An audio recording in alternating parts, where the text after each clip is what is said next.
Bismillahirrahmanirrahim. Assalamualaikum warahmatullahi wabarakatuh. Alhamdulillah pemirsa TVmu dimanapun Anda berada. Semoga senantiasa dalam keadaan sehat walafiat dan senantiasa dalam limpahan keberkahan dan rahmat Allah Ta'ala. Alhamdulillah pemirsa kembali hadir bersama saya Isyam Marsha dalam program Catatan Akhir Pekan. Yang insya Allah hadir bersama pemirsa di rumah akan menyajikan berbagai informasi berkaitan dengan persoalan keumatan dan kebangsaan insya Allah. Dan seperti biasa bergabung bersama kita melalui virtual tentunya bersama Ayahanda Profesor Dr. Dadang Kahmat yang insya Allah siap berbagi bersama pemirsa terkait persoalan yang kita angkat pada kesempatan kali ini.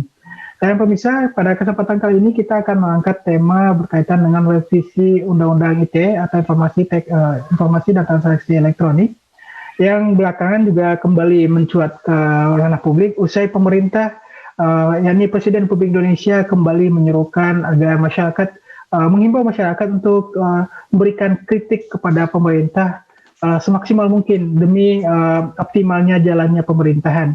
Namun seiring pernyataan disampaikan muncul juga perdebatan di ranah publik dengan realitas politik, hukum dan HAM tentunya berkaitan dengan realitas kritik-kritik yang dimunculkan di masyarakat dan realitas pelaporan yang maraknya saling lapor di antara masyarakat dan hingga muncul seruan untuk merevisi Undang-Undang ITE yang telah sejak lama menuai kontroversi dengan adanya pasal karet di dalamnya. Dan untuk itu kita akan membahas ini bersama Ayahanda Profesor Dr. Dadang Kahmat melihat bagaimana perspektif persyarikatan berkaitan dengan revisi Undang-Undang ITE ini. Langsung saja kita sapa Ayahanda Profesor Dr. Dadang Kahmat. Assalamualaikum Ayahanda. Waalaikumsalam warahmatullahi wabarakatuh. Apa kabar Ayahanda? Alhamdulillah dalam keadaan baik ya insya Allah. Amin, alhamdulillah insya Allah. Baik Ayahanda, kita seperti tadi di awal kita akan membahas tentang revisi Undang-Undang ITE. Dan ini juga berkaitan dengan bagaimana masyarakat diberi kebebasan untuk menyampaikan aspirasinya. Kita tahu Indonesia ada sebagai negara demokrasi, artinya pendapat atau kritik dari masyarakat itu bagian tak terpisahkan dari sebuah negara demokrasi. Ya. Tapi sebelumnya kita kita saksikan dulu tayang berikut ini ya, berkaitan dengan 9 pasal karet yang menjadi pasal-pasal yang sejatinya harus direvisi. Begitupun yang diserukan oleh Persyarikatan Muhammadiyah berikut ini. Pimpinan Pusat Muhammadiyah menyambut baik pernyataan pemerintah berkaitan dengan himbauan untuk masyarakat agar turut serta berperan aktif menyampaikan kritik kepada pemerintah demi optimalnya kebijakan-kebijakan yang dikeluarkan.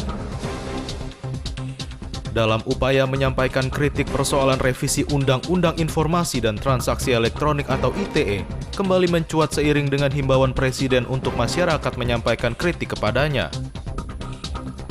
Lantas dengan kesan responsif, Presiden dengan sigap menanggapi persoalan dan usulan tersebut dengan kembali menghadirkan gagasan untuk merevisi Undang-Undang Informasi dan Transaksi Elektronik yang sejak awal telah ditentang berbagai kalangan. Menyambut gagasan tersebut, Persyarikatan Muhammadiyah dengan tegas juga sampaikan persetujuan atas revisi Undang-Undang ITE, terlebih yang berkaitan dengan sejumlah pasal di dalamnya yang ditengarai tumpang tindih dengan undang-undang lain. Bahkan Muhammadiyah juga menyoroti dalam pelaksanaannya, Undang-Undang ITE dijadikan alat politik kekuasaan oleh berbagai kelompok kepentingan. Walaupun Undang-Undang ITE tahun ini tidak masuk dalam program legislasi nasional atau prolegnas, Persyarikatan Muhammadiyah meminta pemerintah untuk bisa memproses gagasan Presiden tersebut dengan mengajukan usulan kepada DPR sesuai mekanisme yang berlaku. Sebelumnya, Presiden Jokowi mengatakan bahwa semangat awal Undang-Undang ITE untuk menjaga agar ruang digital Indonesia bersih, sehat, beretika, dan produktif. Namun jika implementasinya menimbulkan rasa ketidakadilan, maka undang-undang ini perlu direvisi. Setidaknya terdapat sejumlah pasal yang bermasalah atau disebut sebagai pasal karet karena pasal tersebut dinilai multitafsir hingga mudah diinterpretasikan secara sepihak. Dan berikut sejumlah pasal karet dalam Undang-Undang ITE yang mendesak untuk segera direvisi dalam rangka penguatan prinsip-prinsip demokrasi di tanah air.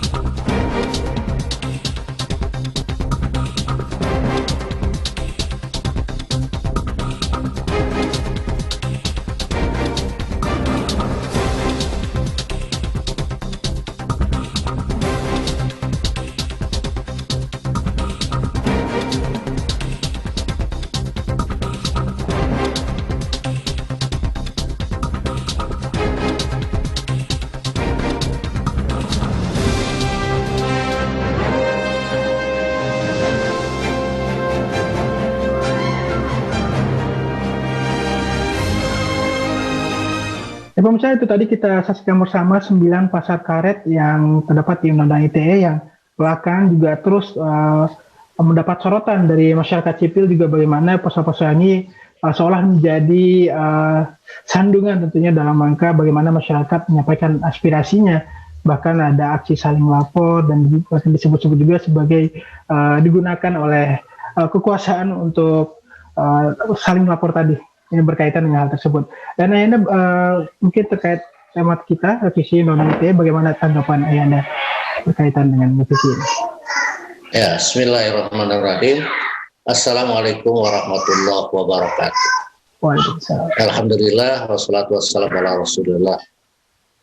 Para pemirsa TV-mu di mana saja berada, dan Ananda Ihsan yang ada di studio. Kemarin minggu yang lalu Presiden sudah menyatakan bahwa perlunya revisi Undang-Undang ITE, yaitu Undang-Undang Nomor 11 Tahun 2008, karena banyak pasal-pasal yang disebut pasal karet dan menghalangi kritik orang terhadap pemerintah, dan itu merupakan satu batu sandungan dalam iklim demokrasi di Indonesia, sehingga banyak sekali orang-orang yang lebih dari 200 orang yang masuk penjara gara-gara pengaduan tentang pasal dari ITE.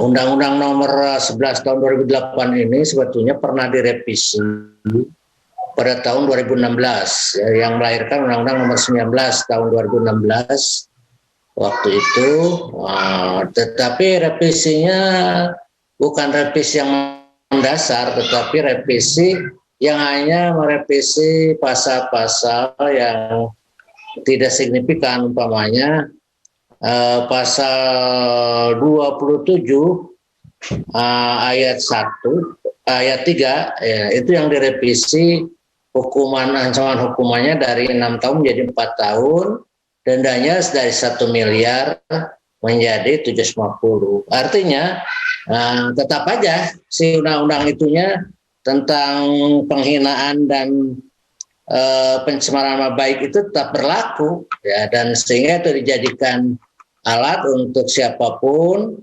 melapor kepada penegak hukum untuk ditindak ya, untuk ditahan.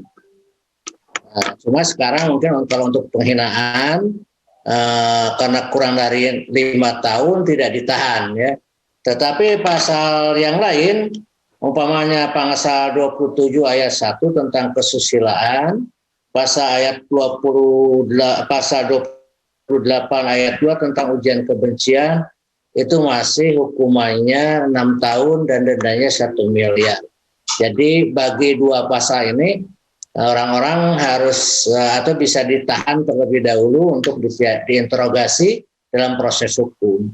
Yang mungkin sekarang banyak orang-orang yang masih belum selesai ini prosesnya. Oleh karena itu mungkin saya dan Muhammadiyah sangat setuju kalau Undang-Undang ITE ini direvisi betul ya, sehingga yang pasal-pasal karet itu ditiadakan ya, sehingga tidak menjadi alat untuk menjerat orang yang dosanya hanya kecil atau tidak berdosa, sehingga dia menerima beban hukuman yang begitu berat. Saya kira itu mungkin yang harus kita perhatikan tentang Undang-Undang ITE. Baik, ya, itu menjadi bagian pokok tentunya yang dari inisiasi revisi tentunya terkait Undang-Undang ITE yang juga telah diserukan oleh Perserikatan Muhammadiyah. Baik, Anda, kita akan kembali saya jeda berikut dengan tema kita revisi Undang-Undang ITE.